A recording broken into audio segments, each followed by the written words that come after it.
The Smartest Giant in Town by Julia Donaldson and Axel Scheffler. George was a giant, the scruffiest giant in town. He always wore the same pair of old brown sandals and the same old patched up gown. I wish I wasn't the scruffiest giant in town, he said sadly.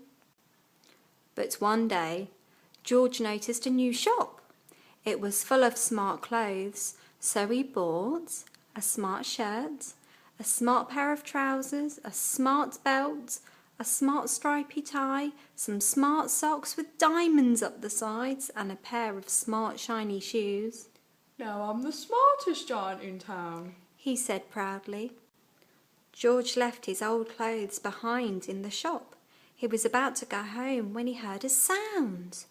On the pavement stood a giraffe who was sniffing sadly. What's the matter? asked George. It's my neck, said the giraffe. It's so very long and so very cold. I wish I had a warm, long scarf.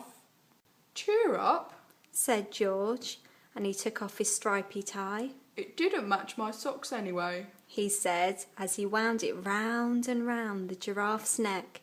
It made a wonderful scarf. Thank you, said the giraffe. As George strode towards home, he sang to himself. My tie is a scarf for a cold giraffe, but look me up and down, I'm the smartest giant in town. George came to a river. On a boat stood a goat who was bleating loudly. What's the matter? asked George. It's my sail, said the goat. It blew away in a storm. I wish I had a strong new sail for my boat. Cheer up, said George, and he took off his new white shirt. It kept coming untucked anyway, he said as he tied it to the mast of the goat's boat. It made a magnificent sail. Thank you, said the goat. George strode on, singing to himself. My tie is a scarf for a cold giraffe. My shirt's on a boat as a sail for a goat. But look me up and down, I'm the smartest giant in town. George came to a tiny ruined house. Beside the house stood a white mouse with lots of baby mice. They were all squeaking. What's the matter? asked George. It's our house, squeaked the mother mouse. It burned down and now we have nowhere to live. I wish we had a nice new house. Cheer up, said George, and he took off one of his shiny shoes. It was giving me blisters anyway, he said as the mouse and her baby scrambled inside. The shoe made a perfect home for them. Thank you, they squeaked. George had to hop along the road now, but he didn't mind. As he hopped, he sang to himself. My tie is a scarf for a cold giraffe. My shirt's on a boat as a sail for a goat.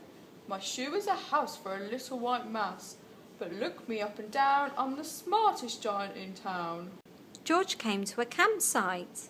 Beside a tent stood a fox who was crying. What's the matter? asked George. It's my sleeping bag, said the fox. I dropped it in a puddle. I wish I had a warm, dry sleeping bag. Cheer up, said George, and he took off one of his socks with diamonds up the side. It was tickling my toes anyway, he said as the fox snuggled into it. It made a very fine sleeping bag. Thank you, said the fox. George hopped on, singing to himself. My tie is a scarf for a cold giraffe. My shirt's on a boat as a sail for a goat. My shoe is a house for a little white mouse. One of my socks is a bed for a fox. But look me up and down, I'm the smartest giant in town. George came to a big squelchy bog. Beside the bog stood a dog who was howling. What's the matter? asked George. It's this bog, said the dog. I need to get across, but I keep getting stuck in the mud. I wish there was a safe dry patch.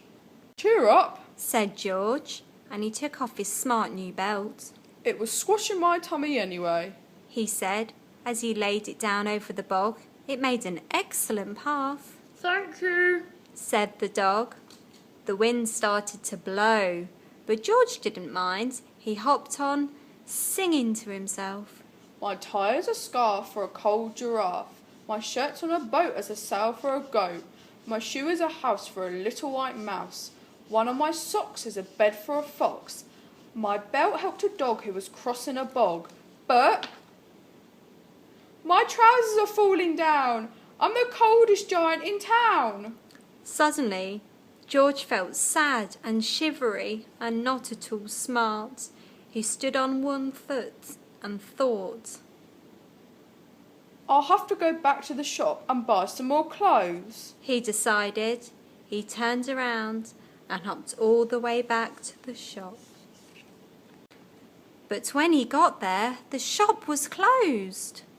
But outside the front door stood all the animals he had helped. They were carrying an enormous present. Come on, George. They said. Open it. George untied the ribbon. Inside was a beautiful gold paper crown and a card. Look inside the card, George, said the animals. George put the crown on his head and opened the card. Inside it said, You gave your scarf to a cold giraffe. Your shirt's on a boat as a sail for a goat. Your shoe is a house for a little white mouse. One of your socks is a bed for a fox. Your belt helped a dog who was crossing a bog. So here is a very fine crown to go with the sandals and gown Of the kindest giant in town.